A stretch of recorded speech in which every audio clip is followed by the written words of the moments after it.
Okay, so what we're going to do is we're going to do a skin retouching using Adobe Photoshop Elements 7.0. You can do this with newer or older software.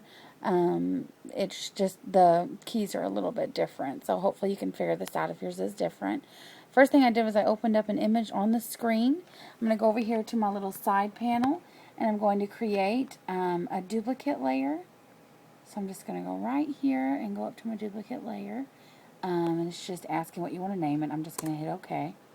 Okay, and then what I'm going to do is I'm going to go up here to my filters at the top, and I'm going to take it down to blur and go to Gaussian, something like that, blur. Starts with a G. Mine automatically goes to 12.0. I'm okay with that. We're going to bump it up to 15, depending on the megapixels of your camera, and whether it's a full body shot or a close-up. This is more of a close-up, so I'm going to go in a higher number. If it was a full body, I'd probably do about a 10 for my camera. My camera is like a 14 megapixel camera. So that pretty much blurred the crap out of it. Here was before the blur. See, you can see it's kind of crisp. And afterwards, it's definitely got a blur to it. I'm going to come back over here to my side menu. I'm going to make a new layer. And then I'm going to click on that new layer and pull it between the background copy and the regular background. I'm going to click back to the top layer, that's background copy, and click control button and then G. That's going to group it with that new layer. Then I'm going to click on the new layer, and I am ready to start painting. So the B button will get you your brushes. And once I have done that, if you have any other color, sorry, I was trying to show you here. I'm going to change my foreground color. See, it's got like red and white here. If you hit the D button, that'll automatically change it back to black and white. Just thought I'd tell you that. So the Z button will zoom in for you. It'll give you the zoom icon thing, and then you can just zoom in on an area of her face. We'll just kind of leave it most of her face on there. And then we're going to hit the B button for the brush again. See the brush size? That's probably perfect for me. If I wanted it to be smaller, I could hit the little bracket icon. Not icon, the bracket keys on my keyboard. Up and down makes it change its sizes. And then I'm just going to go in and I'm going to slowly paint around her face. And you just want to make sure you stay away from her hair, her eyebrows, eyelashes, any fine lines like around her nose. Like I'm going to do her nose. I'm going to stay away from this area right here and like, you know, where it shows the lines of her nose. Otherwise it just kind of looks like she has a blob for her face.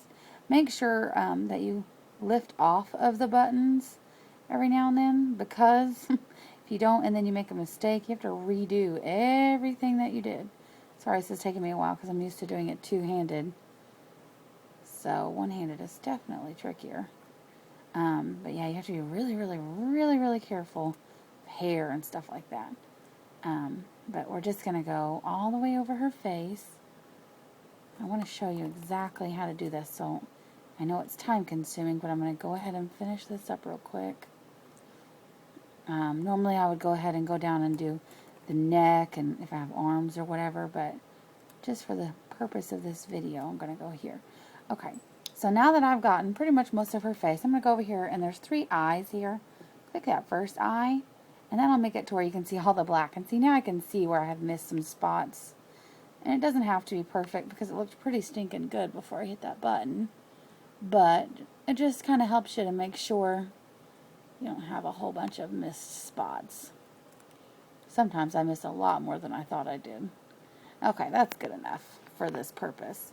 You can tweak it however you want to. So I'm going to put it back on the screen. I'm going to hit the Z button. I can right click and that'll let me fit it onto the screen. I want to see the full screen. See, I would have done the neck and everything too. But anyway, so now that we've got her face done, what I'm going to do is I'm going to come over here to the side where the layer panels are, and I'm going to go to my little arrows, and I'm going to click Flatten Image.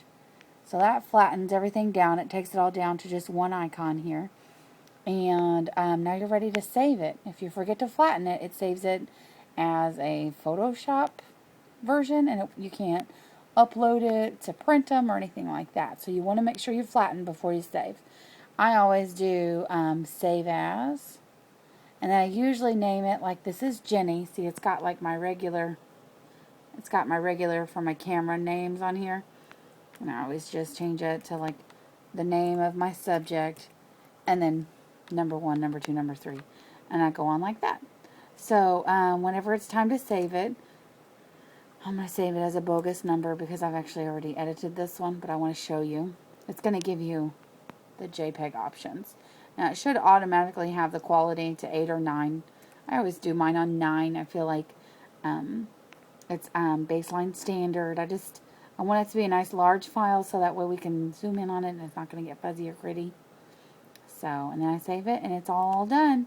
Now it's going to change the name of the file to Jenny. So that is all set, and that is how you give an all-over facial softening. Thank you.